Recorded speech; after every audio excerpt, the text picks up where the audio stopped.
Assalamualaikum warahmatullahi wabarakatuh. Alhamdulillah wassalatu wassalamu ala Rasulillah wa ala alihi washabihi wa mawalah amma ba'd. Kembali lagi di channel Literasi Kitab Kuning. Pada kesempatan kali ini kita akan membahas tentang Al-Makki wal Madani. Ayat atau surah yang turun di Makkah maupun di Madinah. Yang pertamanya adalah pengertian Makkiyah dan Madaniyah dan beberapa tanda atau karakteristik yang menandai ayat itu turun di Makkah atau di Madinah, atau surah itu turun di Makkah atau di Madinah. Kajian kita pada kali ini kita fokus pada kitab Al-Qawaidul Asasiyah fi Ulumul Quran karya Sayyid Muhammad bin Alawi Al-Hasani. Sebelum panjang lebar kita mengupas Makkiyah dan Madaniyah, kita berkirim fatihah kepada beliau dan semoga kajian pada kesempatan kali ini kita memberikan keberkahan, manfaat baik di dunia maupun di akhirat. Al-hadiniyah wa dunia salihah wa hadirin nabi sallallahu alaihi wasallam hadis Sayyid Muhammad bin Ali al-Madini wa sayyidina syai'ulillah ilana lahul fatihah. A'udzubillahi minasyaitonir rajim. Bismillahirrahmanirrahim. Alhamdulillahirabbil alamin arrahmanir rahim maliki yaumiddin. Iyyaka na'budu wa iyyaka nasta'in. Shiratal ladzina an'amta 'alaihim ghairil maghdubi 'alaihim waladdallin. Amin. Mari kita lanjutkan. Bismillahirrahmanirrahim. Ikhtalafa al-ulama'u fil Makki wal Madani ala thalathati aqwalin. Dalam pembahasan Makki dan Madaniyah ada perbedaan pendapat mengenai definisi antara Makki dan Madaniyah. Yang disebut dalam kitab ini ada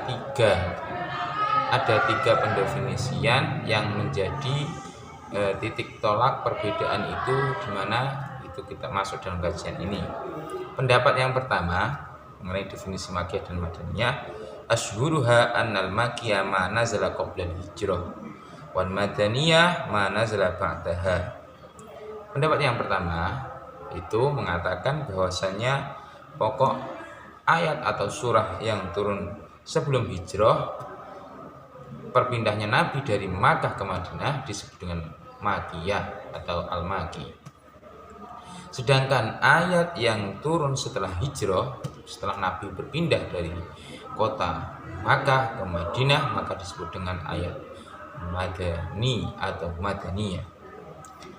Sawa'un nazala bi Makkah al-Mukarramati ambil Madinatil Munawwarah amal fathi aw amal hajjatil wada'i wa fil hadri aw fis safari. Nah, baik meskipun itu turun di Makkah ya atau di Madinah, baik itu juga pada tahun Fathu Makkah atau pada Haji Wada, baik di perjalanan maupun dalam Nabi dalam kediamannya. Itu pokoknya titik tolaknya adalah kalau Nabi sebelum hijrah disebut dengan ayat-ayat Makkiyah atau Makki, kalau Nabi setelah hijrah disebut Madaniyah. Meskipun tidak dipungkiri Nabi ketika pasca hijrah itu kembali saat Fathu Makkah itu ada ayat yang turun, itu tetap dikatakan bahwasanya ayat yang meskipun turun di Makkah pasca Nabi hijrah itu disebut dengan ayat-ayat Madaniyah. Pendapat yang pertama ini ada hadza huwa al-ashhar fi ta'rifihima. Pendapat yang paling sahih, yang paling sah dan juga paling masyhur dalam pengertian Makki dan Madani. Sekarang pendapat yang kedua, atsaniyu annal Makkiyah ma nazala bi Makkah al-Mukarramati walau ba'da hijrah wal Madaniyah ma nazala bil Madinati al-Munawwarati. Yang kedua ini yang dikatakan Makki adalah ayat atau surah yang turun di Makkah walaupun setelah hijrah, dan Madani adalah ayat yang turun di Madinah. Pokok ayat yang turun di Makkah dikatakan Makki atau Makkiyah, ayat yang turun di Madinah disebut dengan Madani atau Madaniyah. Fama nazala fil aswari la yutlaqu alaihi makkiyun wala madaniyun bal yuqalu safariyun. Tapi kalau ada ayat yang turun tidak di Makkah atau di Madinah, itu digolongkan pada ayat-ayat dalam perjalanan atau safariyun. Jadi titik tolak definisi yang kedua ini adalah lokalitas. Kalau turun di Makkah disebut Makkiyah atau Makki, Kalau turun di Madinah disebut Madaniyah atau Madani. Nah, kemudian yang kita lanjut kepada pengertian yang ketiga. Yang ketiga, annal makiyah ma waqa'a khitaban di ahli Makkah al-mukarramati wal madani ya ma waqa'a khitaban di ahli Madinati al-munawwarati. Yang ketiga, definisi makiyah dan madaniyah. Yang maki disebutkan ma waqa'a khitaban di ahli Makkah. Jadi pokoknya pesannya ditujukan untuk orang-orang Makkah, ya, itu disebut dengan ayat-ayat maki atau makiyah. Kalau pesannya ditujukan untuk orang-orang Madaniyah, itu disebut dengan Madani atau Madaniyah.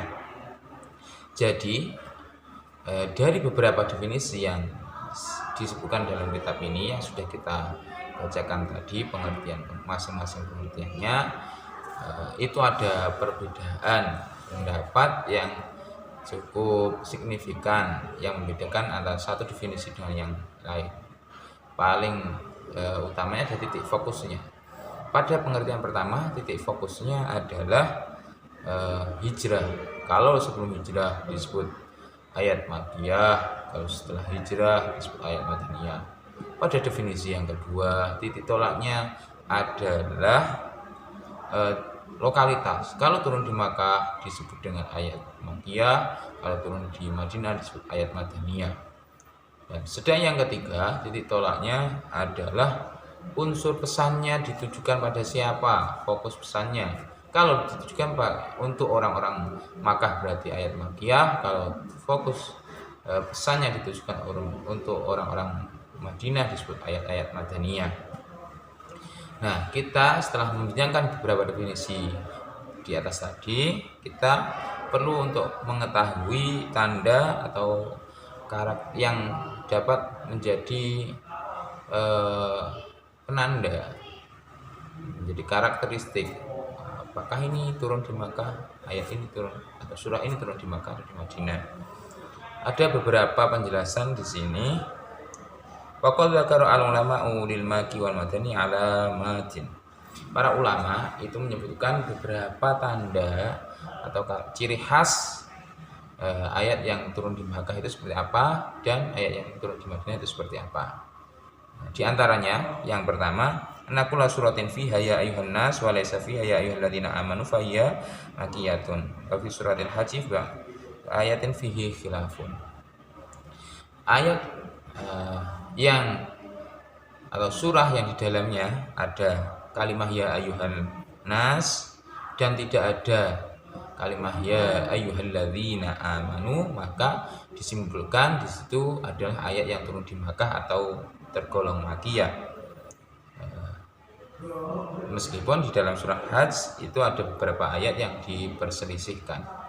Kalau ada satu surat di dalamnya ada kata kalimah ya ayyuhan nas dan tidak ada ya ayyuhalladzina amanu, maka itu adalah ayat yang turun di Makkah.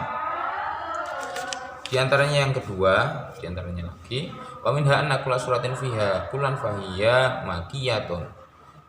Di antara karakteristik yang kedua ini adalah setiap surat yang di dalamnya ada kata kulun atau kulun itu berarti ayat itu turun di Makkah, tergolong makiyah. Yang ketiga, wa minha annakula suratin fiha qissatu Adam alaihissalam wa iblisa fahiya makiyatun siwa suratil Baqarah.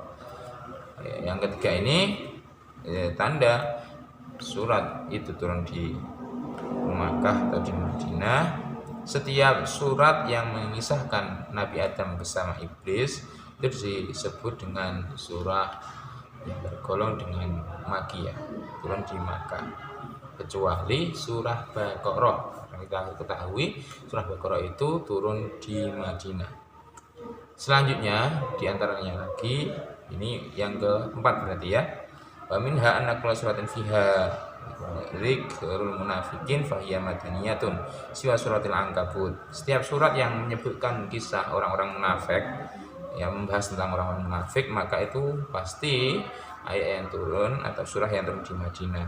yang tergolong Madaniyah, kecuali surah Ankabut ya. Al-Ankabut itu turun di Makkah. Yang kelima, di antara tanda yang menjadi karakteristik ayat itu atau surah itu turun di Makkah atau di Madinah, yakni anna kulla suratin dzukira fiha al-hudud wal faraid fahiya madaniyatun. Ya, wa kulla suratin dzukira fiha al-qurun al-madiyah fahiya makkiyatun. Setiap surat yang di dalamnya membahas tentang hudud, hukuman-hukuman tertentu dan membahas tentang kewajiban-kewajiban, maka itu ayat itu turun di Madinah tergolong Madaniyah. Dan sedangkan setiap surat yang di dalamnya menjelaskan tentang kisah-kisah klasik Al-Qurun Al-Madiyah, itu disebut dengan ayat atau surah yang turun di Makkah. Itu beberapa tanda-tanda yang membedakan ya, antara ayat ini turun di Makkah atau di Madinah. Karakteristik yang mencirikan satu surah atau satu ayat ya ini turun di Makkah atau di Madinah. Selanjutnya kita perlu membahas tentang faedah yang disebut dalam kitab ini, yakni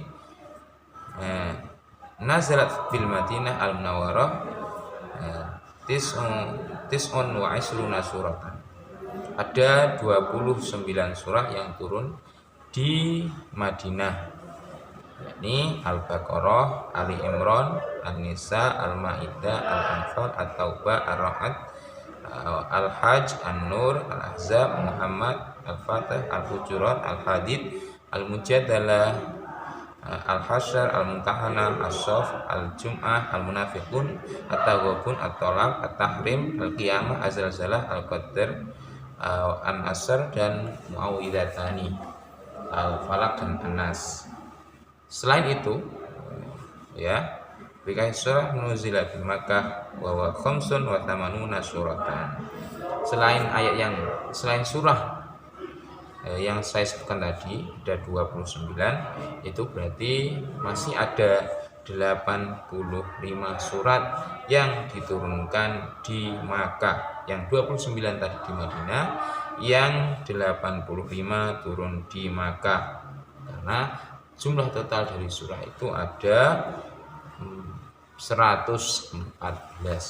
Jadi demikian pembahasan tentang kajian Al-Makki wal Madani yang merujuk pada kitab Al-Qaidul Asasiyah fi Ulumil Quran. Semoga dengan kita mengenal beberapa pengertian atau karakteristik yang menandai apakah ayat ini tergolong Makkah, turun di Makkah atau turun di Madinah, kita mendapatkan pengetahuan sehingga menambah wawasan kita bahwa Nabi itu dakwah di Makkah dan di Madinah, ada budaya-budaya, ada sisi-sisi sosiologis, antropologis yang membutuhkan lokalitas Makkah dan Madinah. Ya, yang kemudian dalam Al-Quran itu sedikit banyak berpengaruh. Semoga kita mendapatkan manfaat dari kajian ini. Saya akhiri, wassalamualaikum warahmatullahi wabarakatuh.